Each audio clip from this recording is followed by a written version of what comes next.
चलिए भाई, तो ये वाला प्रश्न देखते हैं। ये प्रश्न क्या कह रहा है भैया? ये प्रश्न कह रहा है कि 5 मीटर ऊंचे बिजली के खंभे के पाद से एक मीनार के शीर्ष का उन्नयन कोण 60 डिग्री है। ठीक है। तो भाई एक, मान लो कि भाई एक क्षैतिज तल है ना, एक क्षैतिज तल है, इस पर एक 5 मीटर ऊंचा खंभा है ना, और एक मीनार है। ठीक, एक मीनार है। तो खंभा जाहिर सी बात है छोटा होगा और मीनार जो होगी वो ऊंची होगी। ठीक है। तो 5 मीटर ऊंचे बिजली के खंभे के पाद बिंदु से मीनार के शीर्ष का उन्नयन कोण 60 डिग्री है। ठीक है। तो ये खंभा है भाई, है ना, ये क्या है? ये है खंभा।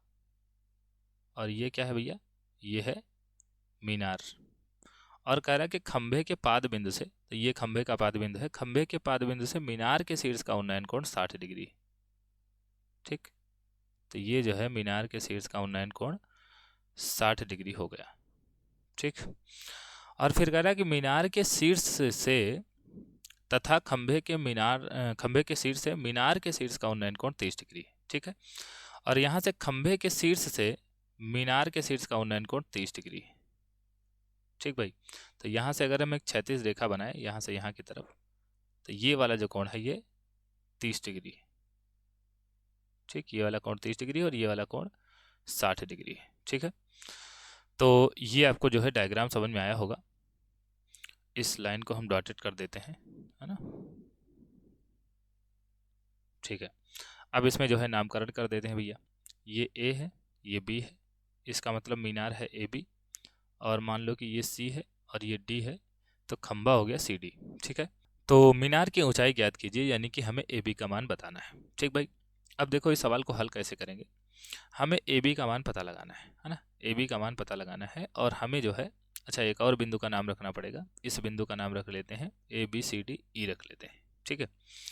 तो हमें ए बी का मान पता लगाना है, और ए बी का मान पता लगाने के लिए हमें कम से कम इसकी एक भुजा पता होनी चाहिए, इस वाले त्रिभुज की। ये जो त्रिभुज है इसकी एक भुजा पता होनी चाहिए। ए बी का मान पता लगाने के लिए या तो ये पता चल जाए या तो ये पता चल जाए, है ना, या तो ए डी पता चल जाए या तो डी बी पता चल जाए। ठीक है।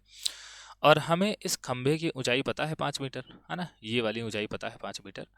और एक और बात, ये जो भुजा है, जैसे कि जो जो डी बी है, ये जो डी बी है और ये जो सी ई है, ये दोनों बराबर है ना।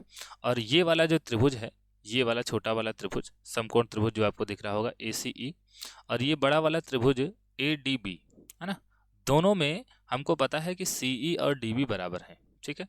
तो ये दोनों भुजाएं बराबर हैं, तो हम दोनों त्रिभुजों में से सी ई या डी बी का मान निकालते हैं और दोनों को कंपेयर करेंगे आपस में। ठीक। तो यहाँ से सबसे पहले हम बात करेंगे त्रिभुज ए सी ई में, है ना, त्रिभुज ए सी ई में। ठीक। तो ए सी ई में, तो ए सी ई में हम करेंगे ए ई बटा सी ई, है ना, ए ई बटा सी ई। तो ए ई क्या है भैया? इस त्रिभुज के हिसाब से ये जो ए सी ई है इसके हिसाब से ए ई है लंब, और सी क्या है? आधार। और लंब बटे आधार क्या बनता है? ये बनता है tan थीटा। ठीक। और थीटा का मान है 30 डिग्री, तो ये हो जाएगा tan 30 डिग्री। और ए ई तो चलो ए ई ही है, और सी ई, ठीक, सी ई, ठीक, सी तो भी सी ई है। और tan 30 का मान होता है 1/√3। और यहाँ से अगर हम सी को इधर भेज दें तो ये सी इधर जाके गुणा करने लगेगा, तो यहाँ से ए ई का मान क्या आ जाएगा भैया? ए ई का मान आ जाएगा, ए ई का मान आ जाएगा c/√3। ठीक। या फिर ऐसे कह सकते हो कि अगर हम सी का मान निकालना चाहें तो सी का मान क्या आ जाएगा भैया? सी का मान यहाँ से आ जाएगा, ये √3 इधर भेज देंगे तो इधर जाके गुणा करने लगेगा, तो सी का मान आ जाएगा √3 ए। ठीक। तो यहाँ से हमें सी और ए दोनों का मान मिल जाएगा। ठीक। अब देखो, अब हम बात करेंगे त्रिभुज, बड़े वाला त्रिभुज ए डी बी में, है ना। तो त्रिभुज ए डी बी में, ए डी बी या फिर ए बी डी, है ना, ए बी डी एक ही बात है। ठीक। तो यहाँ पर हम करेंगे भाई ए बी बटा डी बी, है ना, ए बी बटा डी बी, और बराबर ये है लंब बटे आधार, और ये बनेगा tan थीटा। ठीक। और थीटा का मान क्या है भैया? थीटा का मान है 60 डिग्री। ठीक। ए बी, और ए बी को हम दो भागों में तोड़ सकते हैं, ए प्लस ई बी, है ना, ए प्लस ई बी। और डी बी, ये जो डी बी है और जो सी ई है ये दोनों बराबर हैं, है ना। तो सी ई का मान अगर √3 ए ई है तो यहाँ से ये जो डी बी है इसका भी मान कितना आ जाएगा, √3 ए ई आ जाएगा, है ना। तो यहाँ पर डी बी का मान रख देते हैं, ये हो जाएगा √3 ए ई।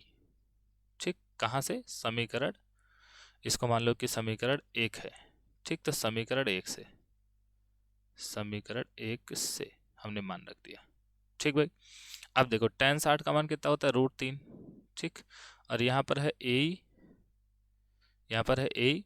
और एक और बात, यहाँ पर देखो सी डी जो है, ये वाला जो सी डी है ये ई बी के बराबर है। तो ई बी का मान कितना हो जाएगा, ई बी का मान, क्योंकि खंभा 5 मीटर ऊंचा है, यहाँ पर मैं खंभे की ऊंचाई लिख देता हूँ, ये भैया ये 5 मीटर है ना, ये 5 मीटर है। तो ये जो ई बी होगा ये भी 5 मीटर होगा, तो यहाँ पर इसको भी 5 कर देते हैं। ठीक, और ये √3 ए ई है, इसको रहने देते हैं।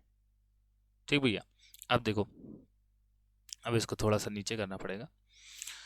अब यहाँ पर भाई, यहाँ पर ये √3 ए ई इधर जाके गुणा करेगा तो ये हो जाएगा ए ई प्लस 5, और ये √3 ए ई जाके इधर गुणा करेगा तो ये 3 ए ई हो जाएगा।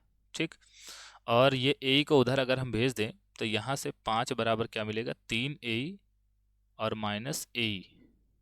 ठीक, तो ये हो जाएगा 2 ए ई। तो 2 ए ई बराबर क्या आ जाएगा, 5। और यहाँ से ए ई का मान कितना आ जाएगा, 5/2, है ना। 5/2 का मतलब होता है कि ए ई का मान आ जाएगा 2.5 मीटर। ठीक, तो ए ई का मान कितना आ गया भैया, ए ई का मान आ गया 2.5 मीटर। यहाँ से ए और ए का मान आ गया 2.5 मीटर। ठीक, और ये हमें पता ही है कि खंभा 5 मीटर है ना। तो भाई ये टोटल कितना हो जाएगा, टोटल हो जाएगा 7.5 मीटर, क्योंकि ये भाई 5 है और ये 2.5 है ना, ये 2.5 है, तो ये आ जाएगा टोटल ए बी का मान, यानी कि मीनार की ऊंचाई आ जाएगी 7.5। ठीक है, और चाहे तो आप समीकरण 1 में डी बी का मान यहाँ से निकलेगा, डी बी का मान। ठीक, तो समीकरण 1 से तो मान नहीं निकलेगा, लेकिन हम यहाँ पर जो है ए बी का मान कैसे निकालेंगे भाई, हमें पता है, यहाँ पर लिखेंगे हमें पता है कि ए बी बराबर क्या होगा भैया, ए बी बराबर होगा, ए बी बराबर यहाँ से अगर आप देखें तो ए बी बराबर क्या मिलेगा, ए बी बराबर ए ई प्लस ई बी होगा, है ना, ए ई प्लस ई बी। और ए ई का मान हमें मिल चुका है ना। तो ए बी बराबर ए ई प्लस ई बी। ठीक, और ए ई का मान अभी हमने निकाला है 2.5, और ई बी का मान कितना है 5, तो ये हो जाएगा 7.5 मीटर। ठीक, यानी कि जो मीनार है उसकी ऊंचाई आएगी 7.5 मीटर। ठीक भाई, तो भाई कुछ किताबों में इसका आंसर दिया गया है 15/2, है ना। तो 15/2 का मतलब भी होता है 7.5 मीटर। ठीक भाई, तो यहाँ पर लिखेंगे अतः मीनार की ऊंचाई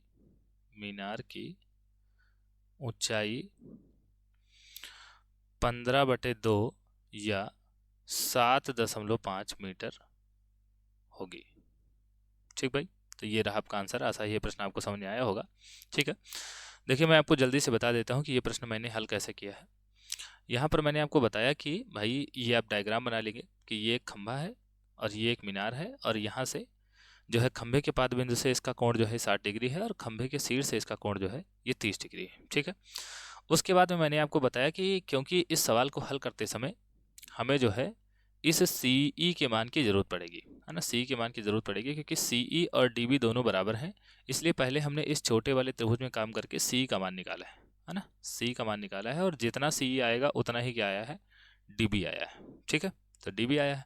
फिर हमने बड़े वाले त्रिभुज में काम किया, यहाँ से हमें जो है ए का मान मिल जाएगा, है ना, ए का मान मिल जाएगा, क्योंकि हमें ई बी पता है ना, ई बी पता है, तो ए का मान मिल जाएगा।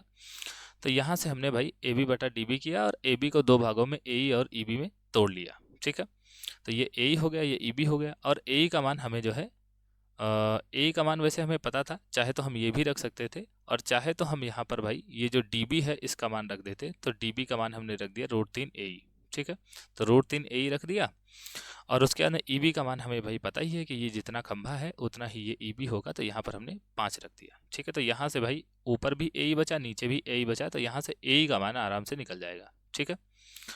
तो यहाँ से भाई हमने इस तरीके से ए का मान पूरा करके निकाल लिया है ना, पूरा हल करके निकाल लिया। तो ए का मान आ गया 2.5 है ना। अब ए का मान अगर 2.5 आ गया और ई भी हमें पता है भाई 5 है, हालांकि ये डायग्राम के हिसाब से गलत लग रहा है ना, क्योंकि 2.5 की लंबाई बड़ी है और 5 की जो लंबाई है वो छोटी है, लेकिन इससे कोई फ़र्क नहीं पड़ता। ये केवल जो है एक मतलब कि चित्र है और बाकी इसमें जो मेजरमेंट्स हैं वो एक्चुअल नहीं है ना, यानी कि इसमें छोटा बड़ा हो सकता है क्योंकि ये अंदाजा में बनाया गया चित्र है ना। अब देखो भैया, और उसके अंदर हमें पता था कि ए बी बराबर क्या हो जाएगा, ए ई प्लस ए बी, है ना, क्योंकि ऊपर से भी हमें दिख रहा है ना, ऊपर से भी हमें दिख रहा है कि ये जो ए बी होगा ये ए और प्लस ई बी से मिलकर बना है। तो ये 2.5 है, ये 5 है, दोनों को जोड़ेंगे तो 7.5 हो जाएगा, ठीक है। तो यहाँ से भाई हमें 7.5 मिला और इसको हम 15/2 भी लिख सकते हैं, क्योंकि बालाजी प्रकाशन में जो आंसर लिखा है वो लिखा है 15/2, ठीक है। तो अतः मीनार की ऊंचाई 15/2 मीटर आ जाएगी, ठीक भाई। तो आशा है ये प्रश्न आपको समझ में आया होगा और ये वीडियो आपको पसंद आई होगी। अगर भाई ये प्रश्न आपको समझ में आया है और अगर ये वीडियो आपको पसंद आई है और अगर आप चैनल पर नए हैं तो भाई चैनल को सब्सक्राइब करके ज़रूर जाएं। बाकी मिलते हैं किसी और प्रश्न के साथ में, तब तक के लिए धन्यवाद।